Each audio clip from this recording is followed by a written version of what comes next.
Varicose veins కి సరైన చికిత్స కోసం సంప్రదించండి ఎవిస్ హాస్పిటల్. నమస్తే రమగారు. నమస్తే జయ. శని త్రయోదశి రోజు ప్రత్యేకించి ఏమన్నా పూజా విధానం ఉంటుందా? శనివారమే వస్తుంది కాబట్టి అంటే శనీశ్వరునికి ఏమన్నా అభిషేకాలు కానీ అలాంటివి ఏమన్నా చేస్తారా? ఎవరు చేసుకోవాలి? అందరూ చేసుకునే విధానమేనంటారా ఇది? అందరూ అంటే అలా కాదు జయ. ఇవి కొన్ని ప్రత్యేక దినాల గురించి చెప్పుకుంటాం కదా మనం. త్రయోదశి విశేషం, శనివారము విశేషమే. ఈ రెండు కలిసి వచ్చినప్పుడు ఎవరికైతే జాతకాల్లో శని గ్రహం తాలూకు శని దోషం కానీ అంతర్దశల్లో విదశల్లో ఎక్కడైనా శని గ్రహం తాలూకు ఆయన నీచంలో పడ్డము ఉచ్చంలో పడ్డం లెక్కలు ఉంటాయి. అవును.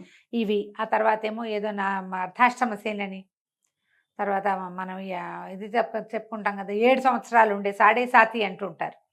అలాంటి శని దశలు ఉన్నప్పుడు వీళ్ళు ఖచ్చితంగా ఈ రోజున గనక ఏదైనా చేసుకుంటే శని మామూలుగా శని అనగానే ఏంటంటే అదేమిటో బ్యాడ్ వర్డ్ కాదు, మెల్లిగా వెళ్ళేది అని అర్థం, స్లోగా వెళ్తుంది. శని దశలు శని గ్రహము మిగిలిన అన్ని గ్రహాల కంటే నిదానమైన నడక గలవాడు. ఓకే. రోజులు గడవు శనితోటి, అది ప్రాబ్లం అనమాట. అందుకని ఏం చెప్తారు, మామూలుగా ఈ శనివారాలు పూజ చేసుకోండి, శనివారాలే మన రుద్రాభిషేకం చేసుకోండి, శివాభిషేకం చేసుకోండి, శనివారాలే వెంకటేశ్వర స్వామిని చూడండి, శనివారం నాడు నువ్వుల నూనె ఒంటికి నలుగు పెట్టుకోండి, దీపం పెట్టుకోండి, వెళ్ళి మన నవగ్రహాల దగ్గర అక్కడ ప్రదక్షిణాలు చేయండి, శనికి తైలాభిషేకం చేయించుకోండి. ఇవన్నీ ఎలా జరుగుతాయి జయ? ఇప్పుడు నువ్వు నేను మాట్లాడుకుంటే కాదు కదా, మన జాతకాన్ని ఎవరికైనా చూపించి దాన్ని చదివించుకుంటే, జాతక పఠనం జరిగినప్పుడు బాబు నీకు ఈ పరిస్థితి ఉంది, మీరు ఇట్లా శనివారాలు చేసుకోవాలి అని ఎవరికైతే చెప్పబడి ఉంటుందో వాళ్ళు తప్పకుండా చేసుకోవాలి. పైగా ప్రతిసారి రాజు శని త్రయోదశి కొంచెం రేర్గా వస్తుంది సంవత్సరంలో కొన్నిసార్లు. ఇది శ్రావణంలో ఏంటంటే 2 త్రయోదశులు శనివారం నాడే వచ్చాయి. ఏకాదశిలో అలానే వచ్చినాయి, త్రయోదశి కూడా అలాగే వచ్చింది. ఆ ఏకాదశి ఏమో శుక్రవారం నాడు ఏకాదశి వచ్చి శనివారం నాటికి త్రయోదశి వచ్చేసింది. అవును, చిత్రంగానే ఉంది. సరే, ఒక్కొక్కసారి అట్లా జరుగుతుంది.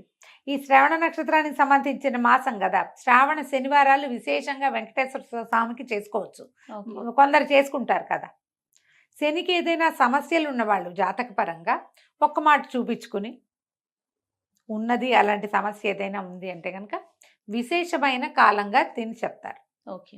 దేవాలయానికి వెళ్ళటం, శనికి తైలాభిషేకం అవి చేస్తారు. నవగ్రహాల్లో శనీశ్వరుడు ఉంటాడు కదా, ఆ శనేశ్వరుడికి ఇట్లా అభిషేకం చేస్తారు, తైలాభిషేకం చేస్తారు.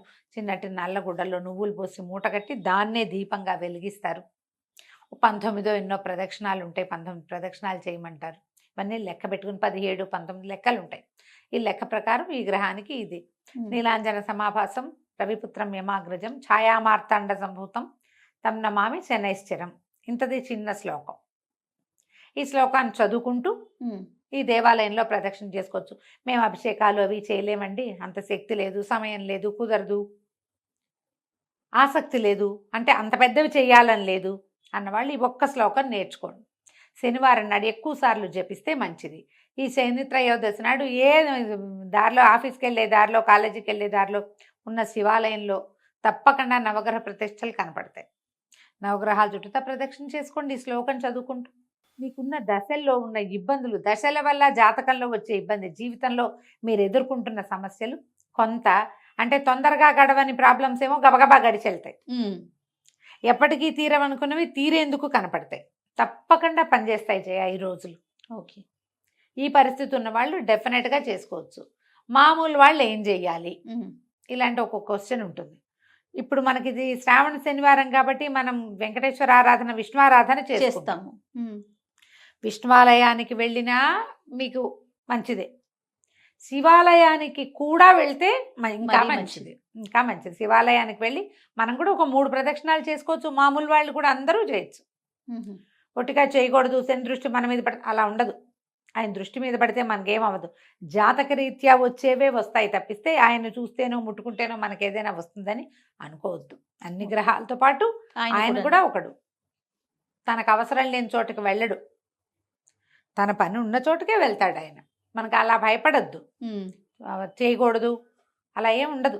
అవును, పెద్దవాళ్ళు చాలా మంది చెప్తారు ఆ మాట, అసలు అంత అనుమానం ఏం అక్కర్లేదు. ఈ రోజున ఏం చేయొచ్చు, నువ్వులతోటి చేసిన పదార్థాలు ఏమైనా ఎవరికైనా పెట్టుకోవచ్చు. మనం భక్షించవచ్చు. ఉమ్. ఇంట్లో ఏదైనా కాస్త నువ్వుల నూనెతోటి దీపారాధన చేసుకోవటం, ఒంటికి నువ్వుల నూనె నలిచి రాసుకుని అభ్యంగనం చేయొచ్చు. తలకి ఒంటికి రాసుకోవాలి. మేము 100% శనివారం నువ్వుల నూనె రాసుకుంటాను జయ నేను. ఉహుం. మానకండా అది ఎప్పటి నుంచో అట్లా అలవాటు అలవాటు. అదే పందా. దీనివల్ల ఏంటంటే కొంత మనకు కూడా ఒంటికి బద్ధకము అవి పోతాయి. ఓకే. స్లోగా నడుస్తున్నది కొంచెం స్పీడప్ అవుతుంది. ఒకవేళ మీకు ఏదైనా మీ పరిస్థితుల దృష్ట్యా అనుమానంగా భయంగా అలా ఉంటే గనక, ఆందోళనగా ఉంటే ఎవరితోటైనా మీ బర్త్ టైము ప్లేసు చెప్పి జాతకం చూపించుకోండి. ఉహుం. ఉన్నప్పుడు ఇలా 2 ఒకే నెలలో, అది కూడా పవిత్ర శ్రావణ మాసంలో వచ్చినాయి కాబట్టి త్రయోదశులు, మంచి ఫలితం లభించడానికి అవకాశం ఉంది. సమయం ఉంది కాబట్టి ముందే ఈ జాతకం సంగతి పరిష్కరించుకుని ఓకే. అవసరమైనవి అవకాశం ఉన్నవి జరిపించుకుంటే మంచిది. రమ్మగారు, ఇప్పుడు ఈ గ్రహ దశలు ఉన్నవారు మాత్రమే నూనె రాసుకొని ఇట్లా స్నానం అది చేయాలంటారా, లేకపోతే మామూలు అందరూ చేయొచ్చా? ఎవరికైనా మంచిదే జయ, ఎవరికైనా మంచిదే. మామూలు వాళ్ళు కూడా, మనం అందరం కూడా ఈ సాటర్డేలోనే ఆ లక్షణం ఉంటుంది. ఓకే. బద్ధకపు లక్షణం, కదలని లక్షణం. ఆ. అది రాసుకుని మనం చేస్తే జీవితం ఉత్తేజంగా ఉంటుంది. చేసుకోవటం మంచిది. తర్వాత కొనకూడనివి లేకపోతే తినకూడనివి చెయ్యకూడని పనులు అలాంటివి ఏమైనా ఉంటాయా? ఉప్పు, ఇనుము, తోటకూర కొనకూడదంటారు. అవి 3 శనిగా చెప్తారు. ఇంకా ఏవో కొన్ని ఊళ్ళలో ఏవో చెప్తారు జయ. సాధారణంగా పెద్దవాళ్ళు చెప్పేవి 3 సాల్ట్ కొనకూడదు, ఉహుం. తోటకూర శని అది కొనకూడదని చెప్తారు అవును, కదా. నీకు నాకు తెలుసు. తెలుసండి. ఇనప వస్తువులు మనం ఏవైనా కొనుక్కునేటట్టయితే కార్ డెలివరీస్ అవి కూడా సాటర్డే తీసుకోరు. ఆహా. ఐరన్తో చేసిన ఏ వస్తువుని శనివారం తీసుకో. శనివారం నాడు తీసుకోకూడదు. ఇవి చేతికి ఇవ్వకూడదు.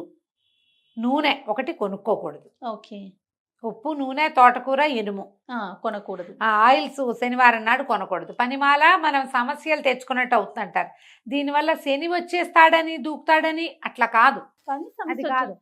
అది ఆయనకి సంబంధించింది. శని వస్తే కొంచెం అయితే శని వచ్చేటప్పుడు వచ్చాక ఇబ్బంది, కానీ వెళ్ళేటప్పుడు మంచి చేసిపోతాడని చెప్తారు అవును, శాస్త్రం. అవును, అవును. పల్లెటూళ్ళలో చెప్పుకునే మాటలే. జ్యోతిష అంతే. పండితులు ఎవరైనా అయితే ఇంకా ఎలాబరేటెడ్ గా చెప్తారు. కానీ ఆ. మనకి ఇలా చేసుకుంటే ఈ పద్ధతి ప్రకారం మనం రెగ్యులర్ దైనందినంలో మనం కొన్ని విషయాలు పాటిస్తాం కదా జయ. బుధవారము శనివారమే తలంటి పోసుకోవాలి. అవును, ఇది లెక్కే కదా. అవును. బుధవారం నాడు పెసలు, గురువారం నాడు శనగలు తినాలి. ఇది కూడా లెక్కే కదా. ఇవన్నీ మనకు తెలుసు, మనం జనరల్గా పాటించే విషయాలు. సోమవారం సహించదు, మంగళవారం మన్నదు చెప్తారు. సోమవారం కనుక ఏదైనా కొత్త బట్టలు కట్టుకున్నాను అనుకో, చిరుగుతాయి అవి. ఉమ్. సోమవారం సహించదు, మంగళవారం మన్నదు. మంగళవారం మన్నదంటే ఆ గుడ్డ పాడైపోతుంది. అందుకని మంగళవారాలు వేసుకోకూడదు అంటారు. ఓకే. ఊళ్ళల్లో చెప్పుకునే మాటలే, పెద్దవాళ్ళు ముందు నుంచి చెప్తున్నవే కదా. ఉమ్. మనకు కూడా వీటిని పాటించుకుంటే మంచిది. ఈ రోజు నీవి కొనకూడదు అంటే ప్లాన్ చేసుకోండి, మీ ప్లానింగ్ కోసమే. ఎప్పుడైతే వస్తే అది చేసేయకూడదు. ఉమ్.